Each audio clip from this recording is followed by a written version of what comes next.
Joshua Slapter still away from the gate. 1,300 meters is the dispatch of race number 12. Joshua Slapter now being brought forward. Now inside, all set. And there at the gates, ready for racing race number 12.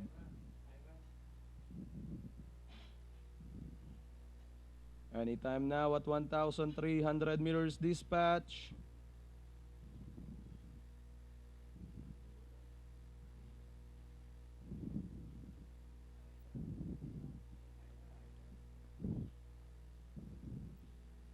Go Army will run as the top favorite. Second choice, Joshua Slapter.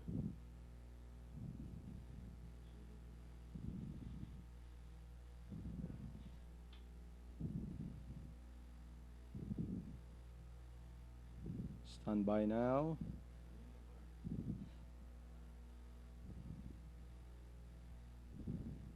Starter holds the button.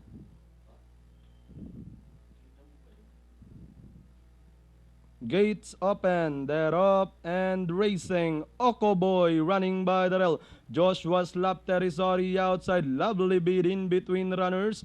Then moving up is Go Army doing a pass clip of 6.5 on the opening quarter. Okoboy leading the field, followed by Lovely Bead.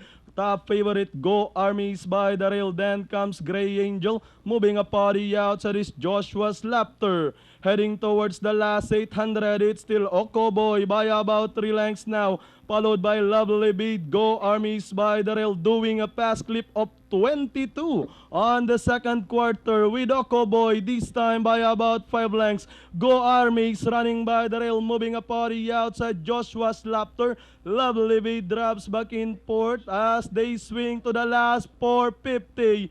It's Okoboy still leading the field. Go Army. Joshua Slapter is already outside doing 24 as they swing for home. Go Army running at the center. Okoboy is by the rail, moving a party outside Joshua Slapter. Virgin Liberty also closing in with the last 150 more to run.